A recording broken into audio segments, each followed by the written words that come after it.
Today is Wednesday, February 1, 2017. Welcome to the Government News Brief. In the news, Maritime Administrations opens office at Bartica, Hayes youths and facilitators receiving retroactive payments, and small miners at Imbaimbadai secure mining lands. Stay tuned for these and other stories. Thank you for staying with us. I am Renetta LaFleur. Here are the details. The Maritime Administration Department, MARAN, has opened an office at Bartica to ensure boat operators comply with regulations guiding travel on Guyana's rivers and waterways. More in this Zanil Williams report. MARAN has centers at Charity, Mabruma, and now Bartica. Director of Safety John Flores says that the opening of the office at Bartica is in response to recommendations made in the report of marine accidents. This project was born when the government mandated us to seek urgent measures to improve the safe uses of our rivers in this community, as the number of river-related accidents seem to be a weekly occurrence. This office that we're using today was given freely, and I hope so, to us by the regional administration, as we collectively saw the urgent need and therefore wish to thank the regional chairman and his staff for their support. Regional Chairman Gordon Bradford says boat operators need to be more cautious and follow the rules. Since the report, MARAN has enhanced boat designs, improved buoyancy compartments, and established maritime safety centers, says Claudette Rogers, the Director General. Wherever there are boats, you want to have centers, but we just can't. The focus now might be more in Berbice, New Amsterdam. We want to definitely explore, see how many operators we have on the ground, and do our basic.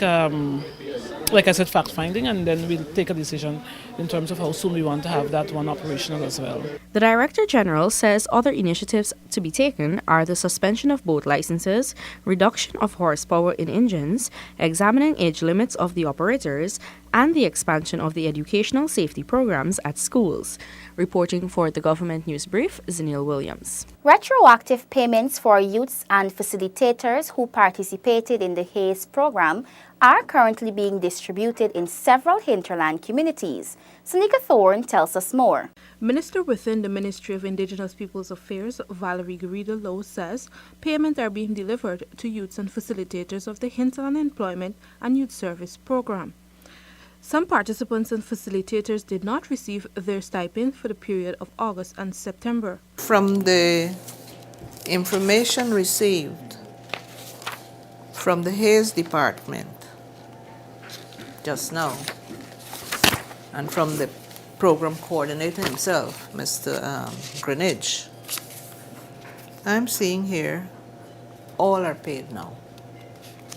But indeed, during 2016, we did have a lot of challenges with the payments, and that was internal. During last year, it was reported that youths from several hinterland communities had not received their stipends for August and September. Minister Garrido-Lowe explains that there were some internal challenges regarding the distribution of the monies in communities including Waikaribi, Asakata, Santa Cruz, and Warapoka in Region 1 and Kaibarupai in Region 8. Although they paid off everybody in the Santa Rosa, Quibano community and so on.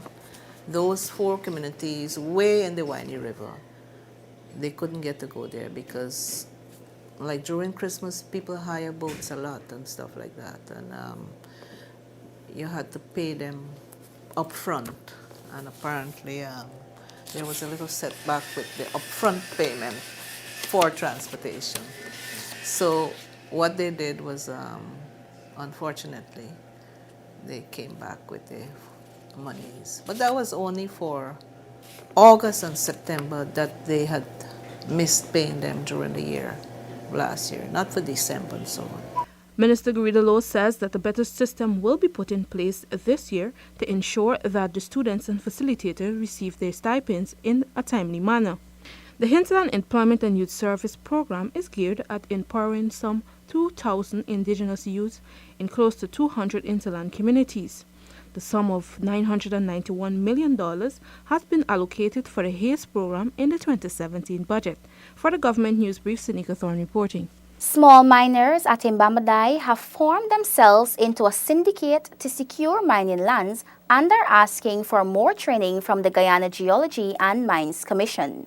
Tiffany Rodias tells us more. Small miners in the Region 7 mining community of Mbambaday are asking the minister within the Ministry of Natural Resources, Simona Brooms, for more training in safe and proper mining techniques. I would like to see GGMC come down and conduct workshops, sensitize miners to the do and don'ts, because all we hear that fine, you can get jail and things like that, they're telling you the bad thing. Minister Brooms gave assurances that she will ensure that the Guyana Geology and Mines Commission provides the training. Any support from GGMC, we got geologists here, maybe who knows, we got a lot of programs going on. Some of the programs we can conduct them in the syndicate, which will help you to prospect. You understand what I mean? And all those different things. Any assistance you need from the mines officers that will be here. These services are for, telling the minister, say, free. Minister Brooms was in Mbambaday to encourage small miners to establish syndicates so that they can be afforded more mining lands. The land will come out in the syndicate's name, not in the individual name. I want to make that quite clear. So that all of you will benefit and will benefit equally. Some 79 small miners formed themselves into a syndicate and were able to identify the location they would like to mine in the area. Minister Brooms has lead responsibility for the syndication project, and miners have been very receptive to the initiative. Small miners in Isano and Kurupung were among the recent groups to sign up as syndicates. For the Government News Brief, Tiffany Rogers. The Green Bartica plan is moving apace, with the Office of Climate Change making huge contributions towards the project. Delon Sanko has the details. Gifford Marshall, Mayor of Bartica, says the 3 Mile Secondary School is the latest beneficiary of renewable energy as the region continues its green journey.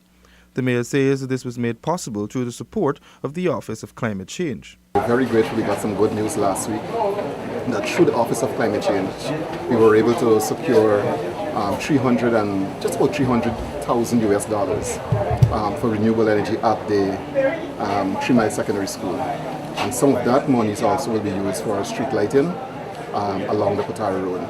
So we're making some headways. We have lots of agencies and stakeholders on board. Marshall says though the entire town is not fully converted to renewable energy, the government has been doing its part to ensure that this process is beefed up. The mayor notes that more efforts will be put in place on sensitization to better inform residents. We're progressing nicely. We're not where we want to be at the moment, but we've received some amount of funding from central government, and hopefully in the next few months, or I should say very soon, we will be stepping up the campaign because sensitization is very important. We need to sensitize the residents on our green agenda and our green economy. Additionally, the mayor points out that there are challenges with acquiring the new generator for the region. Marshall says that the region will continue to make representation to the government, who will soon put in place the right infrastructure for improved electricity. We're hoping that can be rectified soon, but it remains a troubling issue for us. And at the municipal level, we are seeing more of Bartica Power and Light coming on stream very shortly because someone will definitely have to make some investments and move the process forward. The Green Bartica Plan is a government initiative that aims to create a climate-resilient economy and to establish a green pathway for the foundation of a new Guyana. Delon Sanko for the Government News Brief. The Guyana National Bureau of Standards, GNBS, says it will continue to protect consumers' rights and ensure that the relevant stakeholders uphold the standards required by law. Gabriela Patram tells us more. The GNBS will continue to work with the government, industries, and consumers to increase the impact of standardization, metrology, and conformity assessment to benefit all stakeholders. This was stated by Director of the GNBS, Chandel Walcott-Boswick. She says the GNBS will be conducting visits to ensure that there is compliance and to encourage regulators to check that standards are enforced in their respective sectors. We'll be rolling out an effective marketing and communication plan which will intensify the promotion and benefits in the area of standardization, the use of the metric system, and we'll also be expanding our services into areas for key priority sectors. We want to ensure and also to encourage our local manufacturers to conform to standards. The director says the Bureau received 118 complaints in 2016. So there was a reduction in the number of complaints, and most times it would be in the area with the cell phones, which we had like about 74. We had furniture, and used tires, and electrical appliances, which were 50. These were among the highest. The electrical appliances and the cell phones, right? Areas where a number of complaints are received.